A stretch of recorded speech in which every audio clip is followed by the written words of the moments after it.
하나님 은혜가 사랑하는 성도님들의 삶과 사역 그리고 가정 위에 함께 하시기를 바랍니다. 하나님께 올려드린 모든 기도가 응답이 되고 특히 가정에서 남편과 아내, 부모, 사랑하는 자녀들이 주께 돌아오는 성령의 역사를 경험하는 해가 되시기를 바랍니다. 또 2025년에는 마음에 들은 말씀이 다 심겨서 하나님 말씀에 적시 순종함으로 우리 모두의 삶에 하나님의 새로운 역사들이 시작되기를 바랍니다. 기쁨과 감사가 넘치고 아름다운 신앙의 고백과 간증들이 있기를 바랍니다. 주님의 이름으로 우리 모두의 2025년을 축복합니다. 아멘. 네. 자, 설교 제목 같이 한번 읽어볼까요? 시작. 네. 2025년을 어떻게 달려갈까 기도하다가 하나님께서 우리 안에 계시고 일하시는 성령의 역사를 믿음으로 나가라는 그런 마음을 주셨어요. 24년 표를 혹시 기억하십니까? 읽어보겠습니다. 시작. 예, 바람이 좀 불었습니까? 예, 제가 느낄 때는 2024년 후반에 들었으면서 우리의 예배 가운데 성령의 바람이 불고 있다. 이걸 제가 좀 느꼈어요. 자, 25년도 표를 한번 볼까요? 시작. 제가 이렇게 성령과 연관된 표를 연이어 갖게 된 것은 우리 안에 계시는 성령님과 무관하게 살아서는 진리의 길을 절대로 갈 수가 없구나 라는 사실을 깨달았기 때문에 성령과 무관하게 살아서는 진리의 길을 갈 수가 없다. 여러분 기억하십시오. 우리가 성령과 상관없이 살아가면 진리의 길을 걸어갈 수가 없습니다. 그래서 2025년은 우리 모두가 성령님과 친밀하게 교제하고 소통하고 성령의 충만함을 입고 사시기를 바랍니다.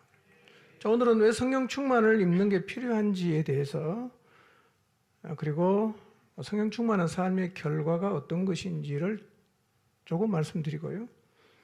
다음 주는 성령 충만한 삶, 성령 인도를 받는 삶이 구체적으로 뭔지 그리고 어떻게 하면 성령 충만한 삶을 살아갈 수 있는지에 대해서 말씀을 나누도록 하겠습니다. 제가 여러분에게 말씀드릴 수 있는 건 이거예요. 성령 충만은 우리가 생각하는 것보다 훨씬 더 중요합니다. 훨씬 더 중요합니다. 사도행전 2장은 예수님이 약속한 성령이 오셨고 마가의 다락방에 모여서 오로지 기도하면서 약속을 기다렸던 제자들이 성령 받고 성령의 충만함을 입습니다. 결과로 그들은 성령이 말하게 하심을 따라 각기 다른 언어로 복음을 말하기를 시작했다고 기록하고 있어요. 성령이 오시고 성령의 충만을 입었던 제자들이 완전히 변했다는 겁니다. 완전히 변했어요. 도대체 성령 충만이 뭐길래 성령 충만을 입는다는 것이 어떤 의미가 있기에 제자들의 삶이 완전히 변했을까? 성령 받기 전에 제자들은 주님이 로마 군병에게 잡혔을 때 다 도망갔어요. 모처에 가서 문걸어 잠그고 숨어 있었어요. 여인을 통해서 예수님이 부활했다는 소식을 베드로와 요한이 들었습니다. 그때 베드로와 요한의 반응은 말도 안 된다. 무슨 그런 소리 하냐. 그거였어요. 그리고 달려가 봤어요. 빈 무덤이었어요. 집으로 갔어요, 그냥.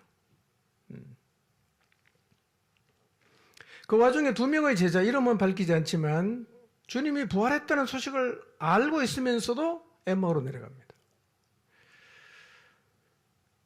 여러분, 주님의 부활을 들었던 제자들 모두는 주님이 부활했다는 소식을 사람들에게 전할 엄두도 못 내고 있어요. 그걸 해야 되는데 엄두를 못 내고 있어요. 그런데 성령이 오시고 성령 충만을 입은 다음에 제자들은 완전히 달라졌어요. 죽을 수도 있는데 예수님이 부활했다는 소식을 사람들에게 막 말하기를 시작했어요. 정면 돌파할 수 있는 에너지가 생겼다는 겁니다. 어쩌면 오늘 우리의 모습이 성령 충만을 입기 전 제자들과 같을 수 있어요.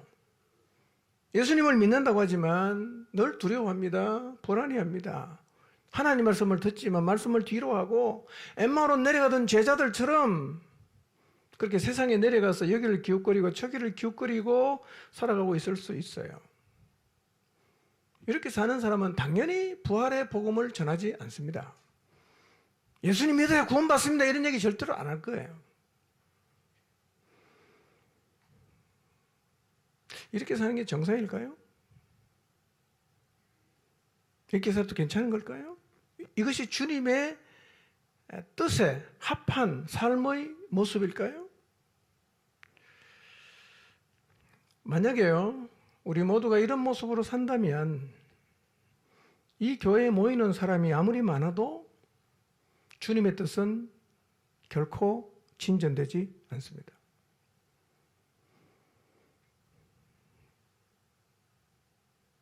그런데 이런 우리와 비슷한 모습으로 살던 제자들이요, 성령 충만함을 입고 나서 사람들이 완전히 변했어요. 이 말은 오늘 우리도 성령 충만함을 입는다면 제자들처럼 새로운 삶을 살아갈 수가 있다는 말이에요. 여러분, 제자들이 우리와 태생적으로 다른 무언가가 있었다거나 아니면 우리는 도저히 따라갈 수 없는 특별한 조건을 가지고 있었던 게 아니에요. 그들이 이전과 다른 삶을 살아가게 된 이유는 딱 하나입니다. 그들이 성령 충만을 받았다는 거예요. 여러분, 성령 충만이 그들의 삶을 바꾸어 놓았다면 동일하게 성령 충만은 우리의 삶도 바꿉니다. 여러분, 제자들처럼 사는 것은 성경 시대에만 가능했던 얘기가 아니에요. 변화된 삶을 사는 것은 시대의 문제가 아니라 성령 충만하냐 그렇지 않냐의 문제입니다. 믿으시기 바랍니다. 오늘 우리도 성령 충만한 삶을 산다면 새로운 삶을 살았던 제자들과 동일한 삶을 살아갈 수가 있습니다. 우리 모두가 성령 충만을 입는다면 성령 충만을 다른 말로 쉽게 표현하면 이거예요. 성령이 우리 안에 활발하게 활동한다는 거예요. 예. 성령이 우리 안에서 활발하게 활동하면 우리도 새로워질 수 있습니다. 성령이 우리 안에 활발하게 활동하면 어떤 일이 일어날까요? 성경 전체에 성령이라는 단어를 딱 선구사전으로 치면 몇 번 나오느냐면 197번 나와요.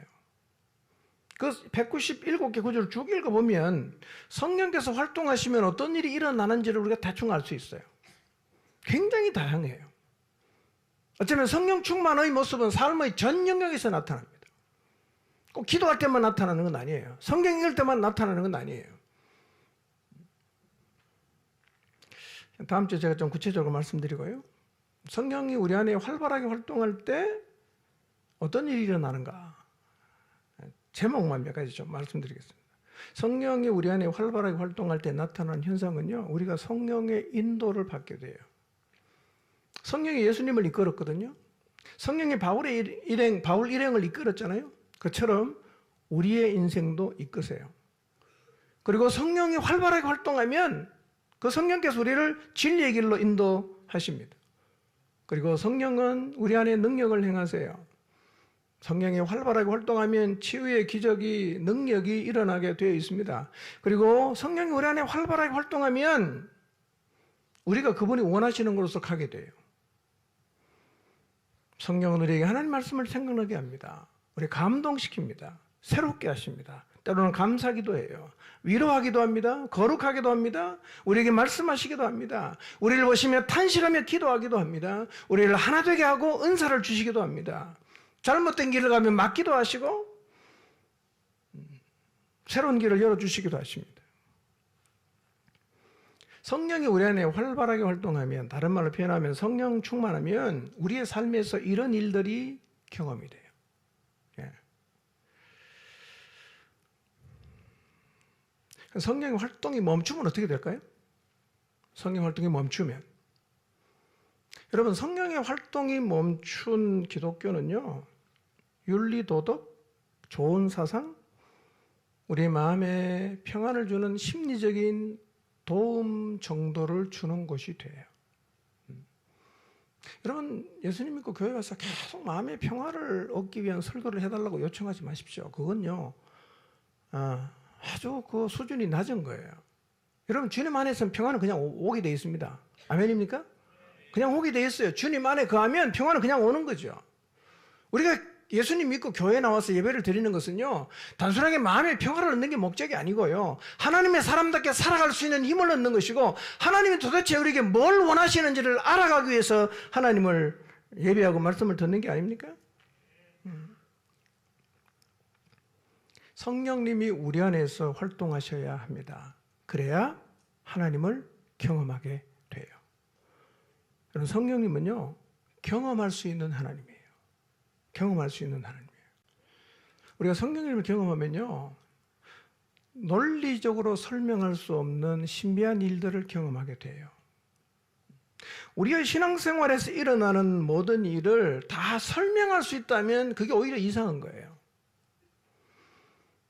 만약에 우리의 신앙생활에서 일어나는 모든 일을 100% 설명이 된다, 초월적인 영역이나 말로 설명할 수 없는 신비한 영역이 하나도 없다면 성령 역사가 없기 때문이에요.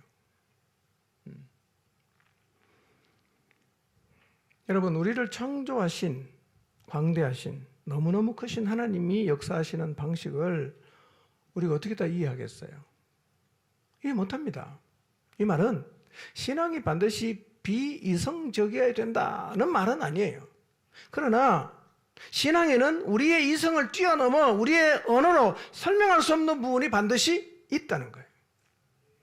여러분, 사람이 사람 일도 다 이해 못하는데 우리가 어떻게 하나님 일을 다 이해할 수가 있겠어요? 그래서 성령의 충만을 입어 살아가는 그 신앙생활에는 말로 설명할 수 없는 일들이 일어나요. 일어나야 됩니다, 여러분. 자, 여러분 보세요. 성령의 인도를 받는 일을 어떻게 설명할 수 있죠? 어느 날 기도하다 갑자기 따다다다다 막 이제 방언을 막 말하기 시작합니다. 그거 어떻게 설명할 수 있어요? 어떤 사람 기도하다가 따다다다 하는 걸 다 통역을 해줘요. 예. 어떤 사람은 말씀을 듣다가 말씀을 받아들이고 가치가 변화되고 인격이 변화되고 완전히 새로운 인생을 살아간단 말이에요. 일이 어떻게 일어났죠? 설명이 안 되는 거예요. 어떻게 설명합니까? 우리가 믿음을 가지고 있는 것, 믿음을 가지게 된 것도 사실은 설명할 수 없는 신비로운 부분이죠. 여러분 생각해 보세요. 예수님 믿는 것을 말도 안 되는 소리로 생각해서 듣기 싫어하고 핍박하고 비난하고 조롱했던 사람이 어느 순간 그 예수님을 믿고 그 하나님 말씀에 따라서 새로운 인생을 살아가기를 시작했어요. 이거 어떻게 설명합니까?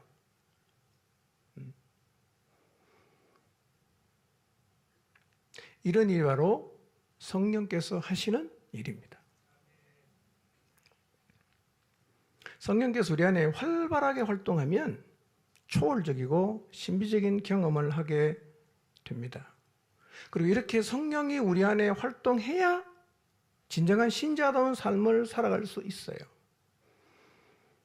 그런데 어쩌면 우리는 이 성령을 전혀 사모하지 않거나 성령 충만함을 입는 것에 대해서 그다지 관심을 두고 있지 않을 수가 있어요. 자, 한번 여러분 자신에게 질문해 보십시오. 자, 여러분은 성령에 대해서 어떤 생각을 갖고 계십니까? 어떤 생각을 갖고 계세요? 성도의 삶에 있어서 성령이 꼭 필요하다고 생각하십니까? 성령 역사가 없으면 그냥 없는 대로 살면 된다고 생각하십니까? 아니면 꼭 있어야 된다고 생각하십니까?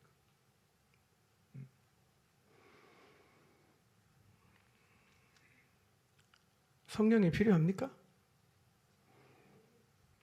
성령 충만을 입어야 됩니까?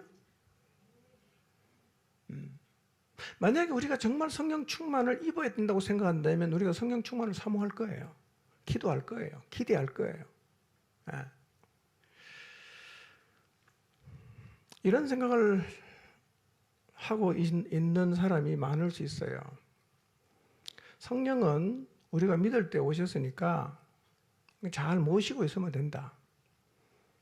성령 충만을 입으면 좋겠지만 성령 충만 안 입어도 지금까지 해왔던 내 나름의 방식대로 신앙생활을 하면 된다고 생각을 하거나, 성령 충만은 예수님을 잘 믿겠다고 하는 아주 높은 수준의 그리스도인들이 추구하는 것이고, 나 같은 보통 사람은 그다지 관심을 두지 않아도 된다고 생각을 해서 굳이 내가 성령 충만을 받겠다고 그렇게 하나님 앞에 기도할 이유를 갖지 못하고 있을 수도 있습니다. 한번 돌아보십시오. 어떻습니까?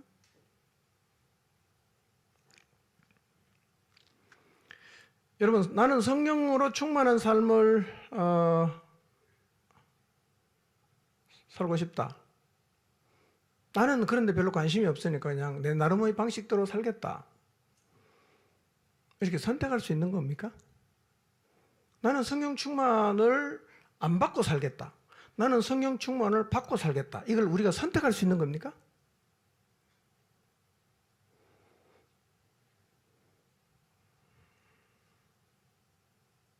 왜 성령의 인도를 받는 게 중요하고 왜 성령 충만을 입는 게 중요할까요? 자, 오늘 그걸 한번 살펴보겠습니다. 성령 충만을 입는 게 얼마나 중요한 일인가? 성령의 인도를 받는 삶을 사는 게 얼마나 중요한가? 그걸 좀 생각해 보도록 하겠습니다. 자, 질문입니다. 예수님에게 성령이 필요했을까요? 예수님에게.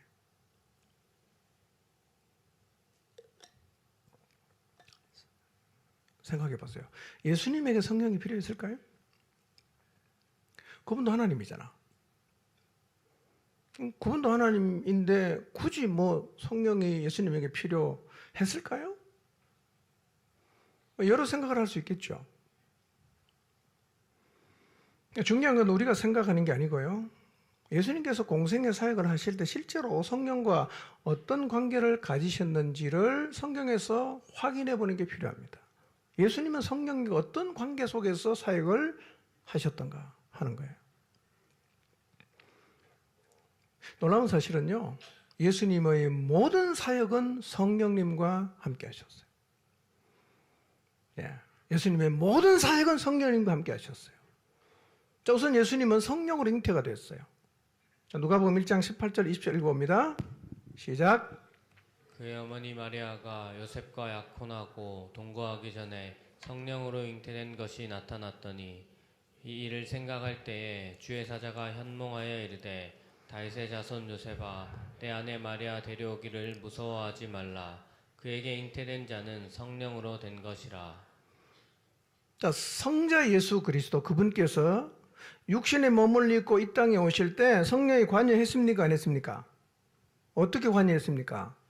잉태하겠다는 거예요. 성령으로 잉태하겠다. 예수 그리스도 이 땅에 오심부터 성령이 관여를 하셨어요. 자, 그 다음 마태복음 3장 16절을 봅니다. 시작.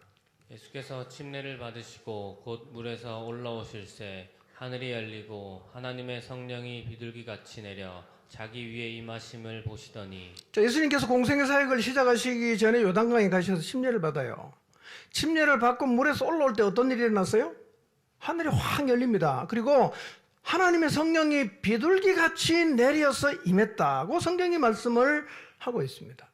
그리고 공생의 사역 내내 성령님은 예수님과 함께 사역을 했습니다. 여러분, 예수님이 침례 받을 때 성령이 왜 오셨을까요? 오실 필요가 있습니까? 4장 1절을 보겠습니다. 마태복음 4장 1절. 자, 읽어봅니다. 시작. 그때 예수께서 성령에게 이끌려 마귀에게 시험을 받으러 광야로 가사. 자, 성령은요, 예수님이 침례 받을 때 임합니다. 그리고 예수님께서 사역을 마칠 때까지 늘 함께 계세요. 그래서 마태복음 4장 1절에 보면 예수님께서 마귀에게 시험을 받으러 갈 때도 누가 이끌고 갔습니까? 성령이 이끌고 가셨어요. 성령에게 이끌려 시험을 받으신 예수님은 사단의 모든 시험을 다 이겼어요. 첫째 아담은 와서 사단의 시험에 넘어갔잖아요. 그 죄가 세상에 들어왔어요. 둘째 아담으로 오신 예수 그리스도는 사단의 모든 시험을 다 이겼어요. 누구랑 같이? 성령과 함께. 성령과 함께. 여러분, 예수님은 하나님이셨어요. 그러나 그분이 이 땅에 육신의 몸을 입고 오셔서 공생의 사역을 하실 때 처음부터 끝까지 누구랑 같이 했어요? 성령과 함께 하셨다는 사실을 마음에 담아두시기를 바랍니다. 성령께서 공생의 사역을 마칠 때까지 예수님과 함께 사역했어요. 자, 누가복음 4장 1절 봅니다. 시작. 예수께서 성령의 충만함을 입어 요단강에서 돌아오사 광야에서 40일 동안 성령에게 이끌리시며. 누가복음에서는요, 예수님께서 요단강에서 침례를 받을 때, 마태복음에서는 성령이 임했다 이렇게 표현하는데요, 누가복음에는 예수님께서 요단강에서 침례를 받을 때 성령의 충만함을 입었다 이렇게 표현을 하고 있어요. 성령의 충만함을 입었어요. 그리고 광야에서 40일 동안 성령에게 이끌리시고 시험을 받으셨다 이렇게 말씀하십니다. 예수님은 사역을 할 때 누구로 충만했다고요? 성령으로 충만을 입으시고 그 다음에 성령에게 이끌려서 사역을 하셨어요. 예수님 혼자 독자적으로 사역하신 게 아니었어요. 성령님과 함께 했다는 거예요. 누가복음 4장 14절 읽어봅니다. 시작. 예수께서 성령의 능력으로 갈릴리에 돌아가시니 그 소문이 사방에 퍼졌고. 예, 이렇게 성령의 능력을 입고 예수님께서 어디로 돌아가십니까? 갈릴리로 돌아가세요. 갈릴리로 가십니다. 누가복음 4장을 쭉 읽어보시면요, 갈릴리 가서 주님 뭘 하셨냐? 성령의 능력으로 말씀을 전하십니다. 귀신을 쫓아내십니다. 온갖 병자를 고치세요. 복음도 전하셨어요. 예. 성령의 능력으로 이 모든 일을 하셨다는 거예요. 자, 누가복음 4장 18절 봅니다. 시작. 주의 성령이 내게 임하셨으니 이는 가난한 자에게 복음을 전하게 하시려고 내게 기름을 부으시고 나를 보내사 포로된 자에게 자유를, 눈먼 자에게 다시 보게 함을 전파하며 눌린 자를 자유롭게 하고. 안식일에 예수님께서 갈릴리 지역의 나사렛 회당에서 선지자 이사야의 글을 읽어요. 근데 그 글에 어떤 내용이 있냐면, 메시아에게 주의 성령이 임하면 그가 가난한 자에게 복음을 전하고 포로된 자에게 자유를 주고 눈먼 자를 다시 보게 하고 눌린 자를 자유롭게 하는 일이 일어나는데 바로 그 이사야의 예언이 지금 이루어졌다 이렇게 말씀하시는 거예요. 오늘 응하였느니라 라고 예수님께서 말씀하셨어요. 그러니까 구약의 이사야 선지자도 메시아가 와서 오면 메시아에게 성령이 임하심으로 이런 일들을 하게 될 거라고 예언을 했어요. 그리고 그 예언이 성취가 됐다는 거예요. 그러니까 이사야 예언에도 메시아는 누구랑 같이 동력하는 거예요? 성령과 함께 동력한다고 예언했고 그 예언은 이루어졌단 말이에요. 예수님은 모든 사역을 누구랑 같이 합니까? 성령님과 같이 했어요. 성령님과 같이 했어요. 누가복음 10장 21절입니다. 읽읍시다. 시작. 그때 예수께서 성령으로 기뻐하시며 이르시되 천지의 주제이신 아버지여, 이것을 지혜롭고 슬기 있는 자들에게는 숨기시고 어린 아이들에게는 나타내심을 감사하나이다. 옳소이다. 이렇게 된 것이 아버지의 뜻이니이다. 자, 각 지역과 동네로 보냄을 받은 70명의 제자가 전도로 갔어요. 너무나 흥분해서 돌아옵니다. 그들이 흥분한 이유는 이거예요. 귀신들이 우리에게 항복합니다. 와, 귀신 우리에게 항복하더라. 너무너무 기뻐한단 말이에요. 그때 예수님이 21절에 뭐라고 말씀하십니까? 성령으로 기뻐하셨다. 성령과 함께 기뻐하셨다. 이렇게 말을 해요. 그리고 여러분, 예수님의 사역은요, 늘 성령과 함께 하신 거예요. 성령과 함께 기사를 행하시고, 성령과 함께 표적을 행하시고, 성령과 함께 병을 고치시고, 성령과 함께 귀신을 쫓아내시고, 다 그렇게 하셨다는 거예요. 여러분, 하나님이신 예수 그리스도가 이 지상에서 사역을 할 때 성령과 함께 성령의 충만을 입고 하셨다면 하물며 우리들이겠습니까? 우리가 성령과 동역하지 않고 성령의 충만을 입지 않고 어떻게 이 땅에서 하나님이 원하시는 일을 감당할 수가 있겠어요? 주님은 성령과 함께하는 게 얼마나 중요한지를 아신단 말이에요. 그래서 이 땅에 계실 때에도 제자들에게 성령이 온다는 얘기를 자주 하셨어요. 참, 성경을 볼까요? 요한복음 14장 26절입니다. 자, 읽어봅니다. 시작. 보혜사 곧 아버지께서 내 이름으로 보내실 성령 그가 너희에게 모든 것을 가르치고 내가 너희에게 말한 모든 것을 생각나게 하리라. 예, 성령의 역할이 뭔지를 주님은 너무 잘 아세요. 성령과 함께 성령의 충만을 입고 사역을 감당하고 있어요. 예수님 말씀하시는 거예요. 내가 이 땅을 떠난 후에 지금 나와 함께하는 이 성령을 하나님 아버지께서 내 이름으로 너희에게 보내신다. 이렇게 말씀하십니다. 내 이름으로 너희에게 보내신다. 그리고 그분이 오시면 모든 것을 가르치고 내가 이 땅에 살면서 너희에게 했던 모든 말을 다시 생각나게 할 거다고 말씀을 하셨어요. 자, 요한복음 15장 26절입니다. 시작.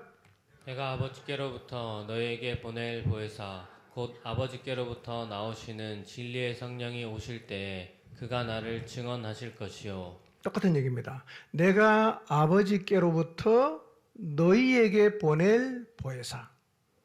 내가 아버지께로부터 너희에게 보내실 보혜사 뭐지요? 성령이라는 거예요. 그러니까 주님은 지금 이 땅에 지상에서 사역을 하시면서도 내가 가면 누구를 보내겠다는 계획을 확고하게 갖고 있습니까? 성령을 보내겠다는 계획을 갖고 계시고 제자들에게 계속 얘기하는 거예요. 내가 가면 온다. 내가 가면 아버지께로부터 받아서 너에게 보내준다. 이 얘기를 지금 계속 하시는 거죠. 그러면 진리의 성령이 오시면 뭐 한다 그랬어요?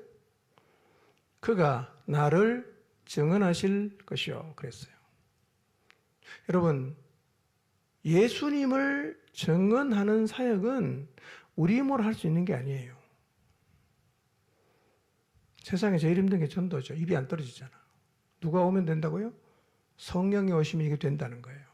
성령과 함께해야 일을 할 수 있어요. 주님이 가장 원하는 게 이 일인데 우리가 성령과 함께 안 하면 이걸 못 하거든요.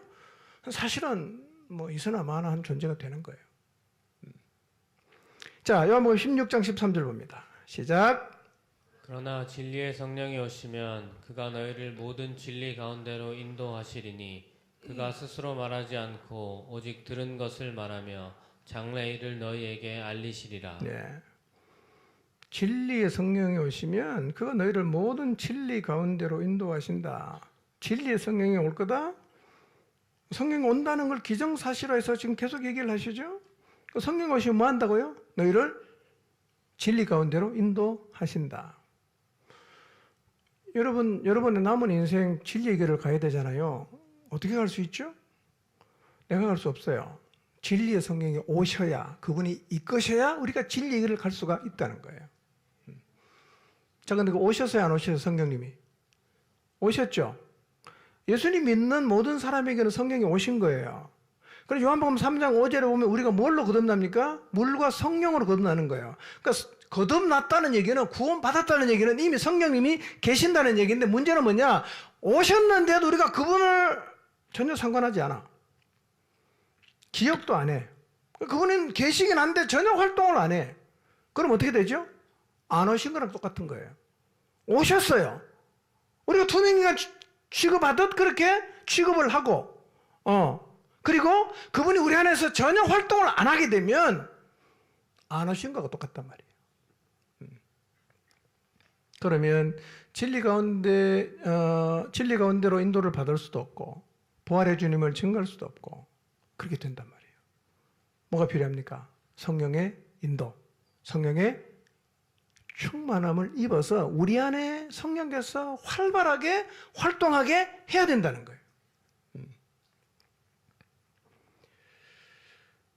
그래서 주님은 성령이 온다는 얘기를 지금 제자들에게 계속 하시는데요.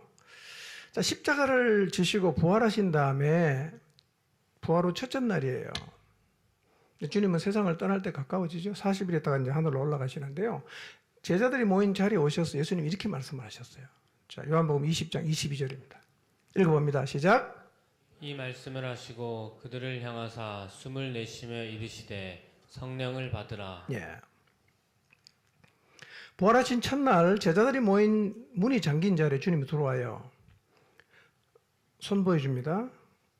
옆구리 창자국을 보입니다. 그리고 이렇게 말씀하세요. 아버지께서 나를 보내신 것 같이 나도 너희를 보낸다.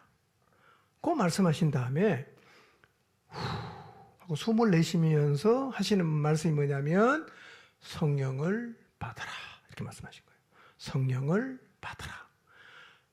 내가 너희를 보내는데 그 보낸 사명을 감당하려고 하면 뭘 받아야 된다?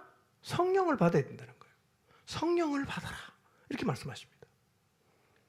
그리고 40일이 지난 다음에 주님이 성천하시기 직전에는 모여있는 제자들에게 이렇게 말씀하십니다. 너희가 예루살렘을 떠나지 말고 아버지께서 약속하신 것을 기다려라 하고 말씀하십니다. 약속하신 게 뭐죠? 읽어봤잖아요. 요한복음에서. 계속 뭔 약속합니까? 성령 보내주겠다고 약속하잖아. 그거 기다리라는 거예요. 왜 예수님은 제자들에게 성령을 받으라는 얘기를 계속 하시는 걸까요?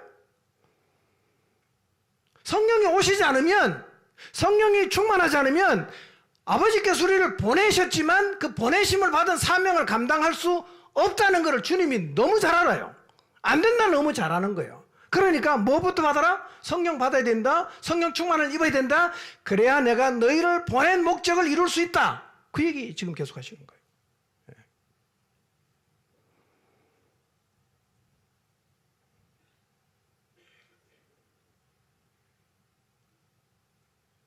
예수님 자신이요, 공생애 사역을 하실 때 성령과 함께 함으로 아버지께서 보내신 뜻을 다 이루셨어요.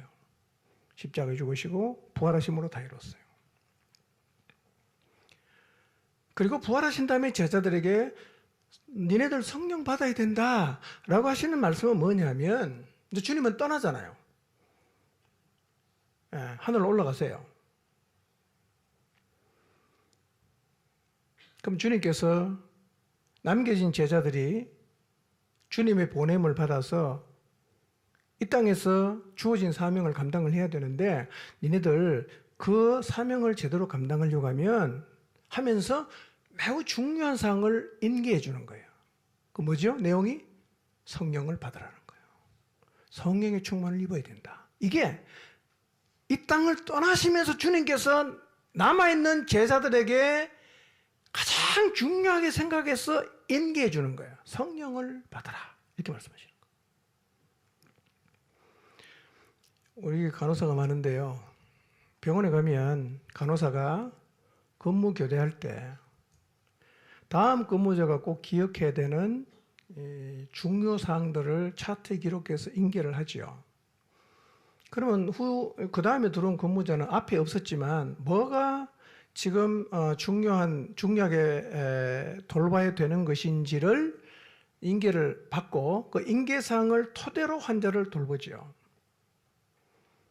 그것과 같은 거예요. 예수님이 이 땅에 영원히 계시질 않아요. 십자가의 죽음과 부활을 통해서 구원의 역사를 완성하셨습니다. 이제 하늘로 가실 거예요. 가시면서 남겨주시는 가장 중요한 인계사항이 뭡니까? 내가 너에게 성령을 보내준다. 성령을 반드시 받아야 된다. 성령의 충만을 입어야 된다. 그래야 내가 너희를 보낸 그 사명을 감당할 수 있다.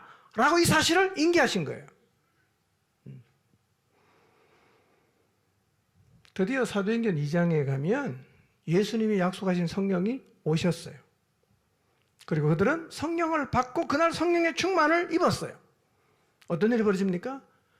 드디어 그들이 주님이 보내신 자답게 보낸 사명을 감당합니다. 여러분, 사도행전 2장 이후부터는요, 복음서에는 성령과 관련한 얘기는 거의가 예수님에게 대해서 하는 얘기예요. 예수님에게. 그런데 사도행전 2장 이후로 딱 넘어가면 예수님에게 사용했던 성령 충만, 성령의 이끌림을 받는다, 이런 단어가요, 다 누구에게 쓰냐면 제자들에게 쓰입니다. 제자들에게.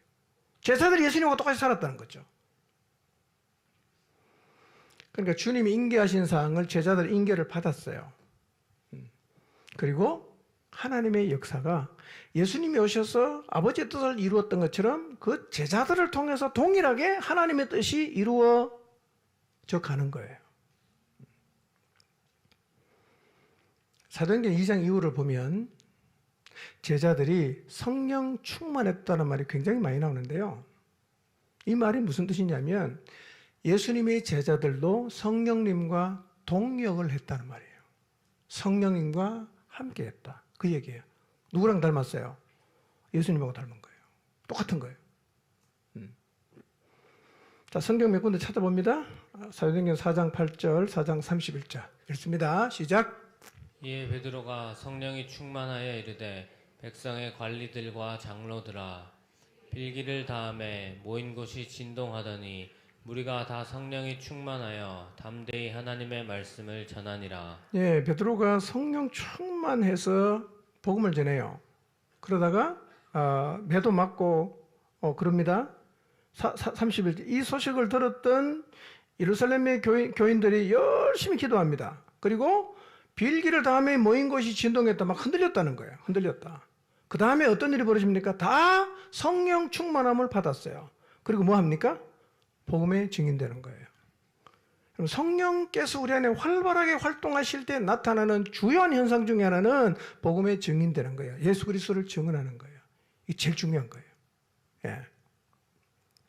자, 사도행전 6장 5절, 7장 55절 봅니다. 시작. 온 무리가 이 말을 기뻐하여 믿음과 성령이 충만한 사람 스데반과 또 빌립과 브로고로와 니가노르와 디몬과 바메나와 유대교에 입교했던 안디옥 사람 니골라를 택하여 스데반이 성령 충만하여 하늘을 우러러 주목하여 하나님의 영광과 및 예수께서 하나님 우편에 서신 것을 보고. 자, 예루살렘 교회가 7 집사를 세우는데 여기서 말하는 집사는 안수 집사입니다.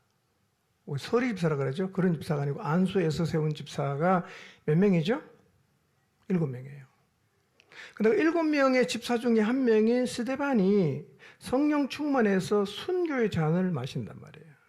근데 스데반이 죽는 모습이 너무나 놀라운 것은요, 그가 돌에 맞아 죽어가면서 드린 기도의 내용을 보면 예수님 기도하고 똑같아요. 예수님 십자가에서 뭐라 기도합니까? 아버지, 저들의 죄를 용서해 주십시오라고 기도하죠. 스데반도 똑같은 기도합니다. 예수님하고 스데반은 뭐가 같습니까? 둘 다 성령 충만했어요. 제자들이 성령 충만을 입습니다. 그리고 성령님과 함께 합니다. 어떤 일이 벌어집니까? 교회가 세워지고 복음이 점점 퍼져나가는 거예요. 예. 사실은 성령이 우리 안에 오셔서 사실은 가장 중요한 일이 그 일이에요. 자, 8장 29절, 13장 2절을 봅니다. 시작. 성령이 빌립더러 이르시되 이 수레로 가까이 나아가라 하시거늘 주를 섬겨 금식할 때에 성령이 이르시되 내가 불러 시키는 일을 위하여 바나바와 사울을 따로 세우라 하시니. 자, 7 집사 중에 한 명이 어떤 빌립에게 성령께서 오셔서 말씀하십니다. 광야로 가라고 하시고 광야에 가는데 병거 하나 지나가는데 그 수레로 가까이 나아가라 그렇게 말합니다. 빌립이 가봤더니 누구냐면 에티오피아 간다게 여왕의 국고를 맡던 넷이었어요. 이사야 성경을 읽고 있었어요. 설명을 쫙 해줍니다. 복음을 받아들입니다. 뭐합니까? 가다가 물 있는 곳에서 심유를 받았어요. 예. 그리고 안디옥의 교회가 세워집니다. 그 지도자 5명이요. 예, 열심히 기도하는데 성령께서 지시하시는 거예요. 바나바와 사울을 따로 세워라. 예, 그리고 안디옥 교회는 2 사람을 따로 세웁니다. 그리고 이 사람들을 선교사로 보냈어요. 예. 누가 다 주도합니까? 다 성령님이 주도하는 거예요. 예. 여러분, 예루살렘 교회를 통해서 복음이 유대와 사마리아와 그 다음에 땅끝까지 복음이 쭉 퍼져가는데요. 이 복음이 전파되는 과정을 다 누가 주도하느냐면 다 성령님이 주도하셨어요. 그러니까 이 복음 전파 역사를 주도하시는 성령님에게 쓰임 받으려고 하면 우리가 어떻게 되겠어요? 성령의 충만함을 입어야 되는 거예요. 성령님에게 이끌림을 받아야 되는 거예요. 그분이 우리 안에서 활발하게 활동을 해야 된단 말이에요. 그래야 우리의 삶을 통해서 하나님이 보내심을 받은 그 목적이 달성이 된다는 거예요. 자, 13장 4절, 9절, 52절 봅니다. 시작. 두 사람이 성령의 보내심을 받아 실루기아에 내려가 거기서 배 타고 구브로에 가서 바울이라고 하는 사울이 성령이 충만하여 그를 주목하고 제자들은 기쁨과 성령이 충만하니라. 네. 바울과 바나바가 성령의 보내심을 받고 복음을 들고 갑니다. 처음 출발한 아시아 쪽으로 가요. 바울은 여전히 성령 충만해요. 이 성계정을 누가 끌고 있습니까? 성령께서 끌고 계십니다. 네. 저는 우리 모두의 삶을 성령의 이끌림을 받기를 바랍니다. 예, 그래서 여러분의 삶을 통해서 여러분의 가족, 여러분 주변에 있는 많은 사람들에게 빌립에게 말씀하시듯이 그렇게 누구에게 가라 이렇게 말씀하시고 우리는 순종해서 가고 복음을 전하고 예수님 믿고 이게 다 누가 주도합니까? 이게 다 성령이 하시는 일이에요. 예. 성령의 역사를 보면요, 꼭 여러분이 기도할 때만 성령이 말씀하시는 건 아니고요, 성경 읽을 때만 성령이 역사하시는 게 아니라 성령 우리의 삶 전체에서 우리 가운데 역사하시고 어쩌면 여러분은 이미 성령의 인도를 많이 이미 받고 있어요. 그 다음 주 제가 설명해 드리겠습니다.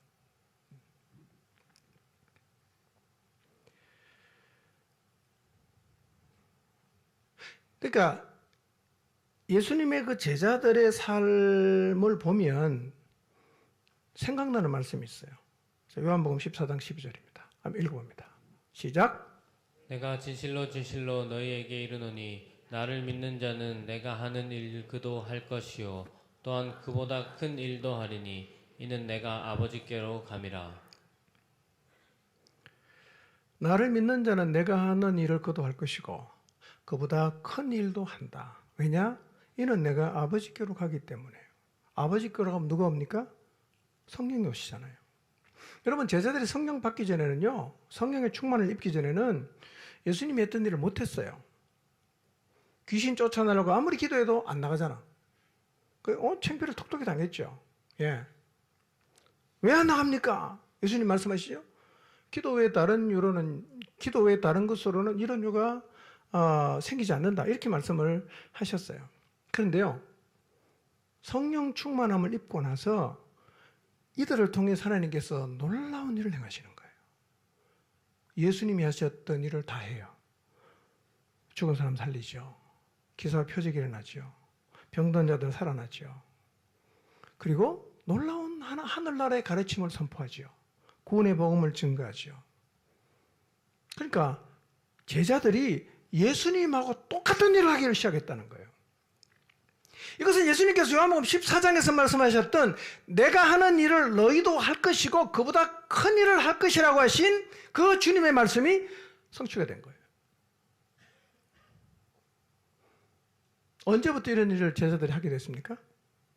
성령 충만이에요. 예수님이 성령 충만해서 행하신 일들을 제자들도 성령 충만했을 때 예수님과 똑같은 일을 하기를 시작했다는 거예요. 아니, 성령 충만을 입는 게 그냥 관념적인 게 아닌 거구나. 머리로서 충만했다 안 했다 이렇게 하는 게 아니라는 사실을 우리는 예수님과 제자들의 삶을 통해서 확인하게 되는 겁니다. 자, 그러면 오늘 우리의 삶이 성령으로 충만하면 제자들의 삶에서 나타났던 하나님의 이 역사가 나타날까요? 안 나타날까요? 나타나죠. 나타나죠. 여러분, 성령 역사가 끝났다고 성경이 말한 데 한 군데도 없어요. 초대교회, 예루살렘 교회를 끝으로 이제 더 이상 성령 역사는 안 나타난다 이런 말씀이 없다니까요. 똑같이 역사하십니다.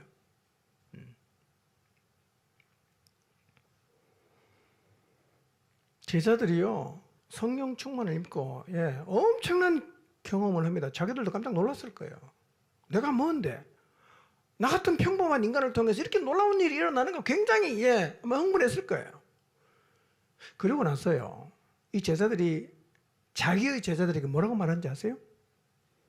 예수님이 자기들에게 했던 중요 인계사항을 그대로 넘겨주는 거예요. 뭐라고 말했을까요? 성령 충만을 받으라는 거예요. 니네도 성령 충만을 받아라. 이렇게 말합니다.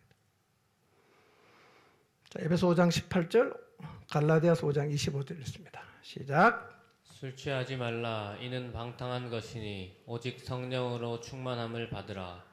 만일 우리가 성령으로 살면 또한 성령으로 행할지니.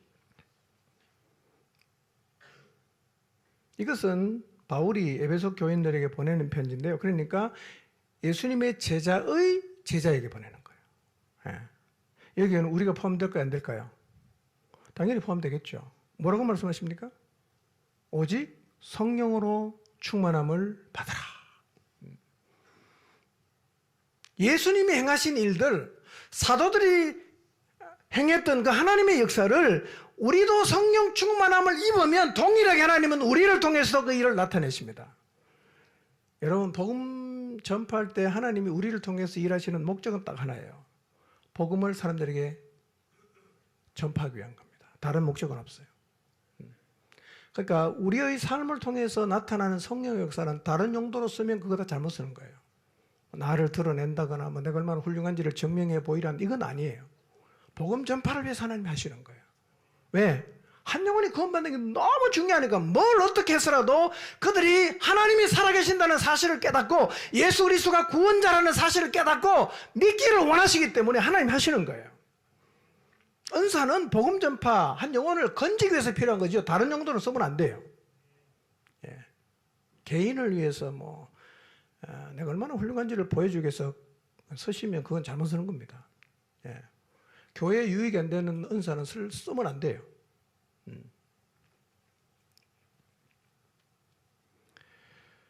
여러분,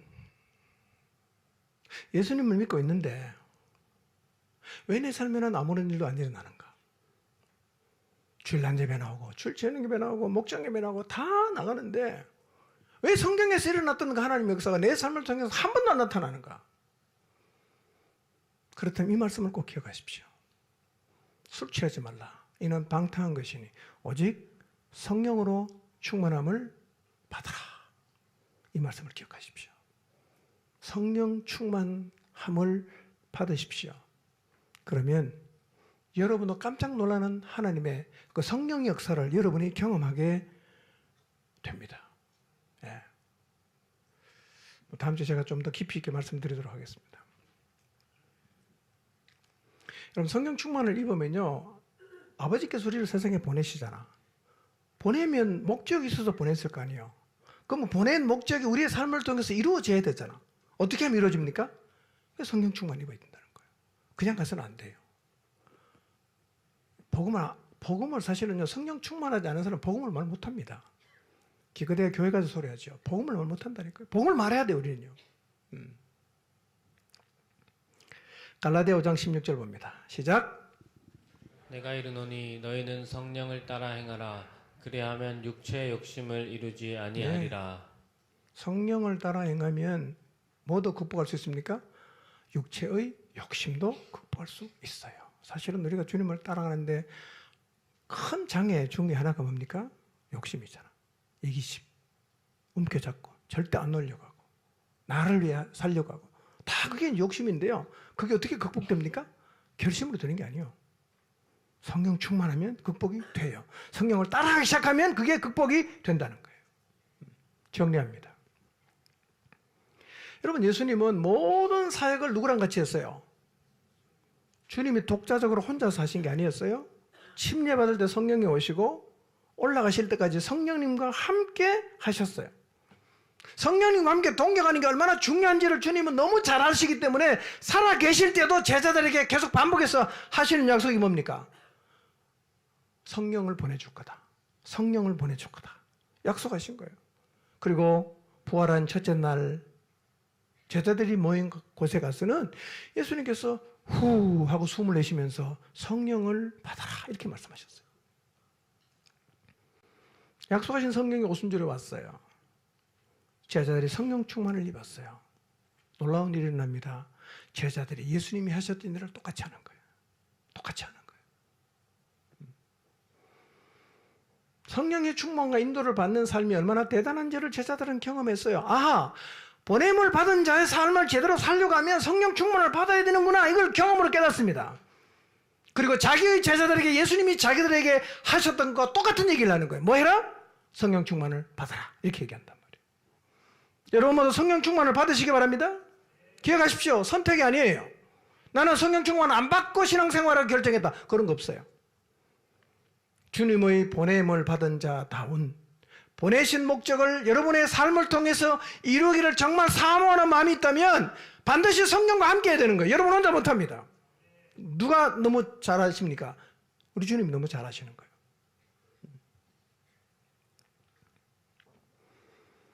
여러분, 성령 충만하고 성령 인도를 받아야 보낸 목적을 이룰 수 있고 예수님이 하신 일을 할 수 있다라는 사실은 제자들의 삶을 통해서 이미 검증이 된 것입니다. 우리가 성령 충만해야 이 땅에 복음의 영향을 미칠 수 있어요. 우리가 성령 충만해야 멸망을 향해 가는 영혼을 건져내는 일을 할 수가 있습니다. 우리가 성령 충만해야 하나님 그분이 살아계신다는 것을 온 세상에 보여줄 수 있고 이 자리에 예배하는 모든 사람에게 하나님은 지금도 살아계신다는 것을 보여줄 수 있어요. 그걸 하나님 원하지 않겠어요? 그래야 교회가 세상을 구원하는 일을 감당할 수 있지 않겠습니까? 성령 충만을 사모하시길 바랍니다. 그리고 성령이 우리 모두의 마음 가운데 활발하게 활동하는 삶을 살아가게 되시기를 주님의 이름으로 축복합니다.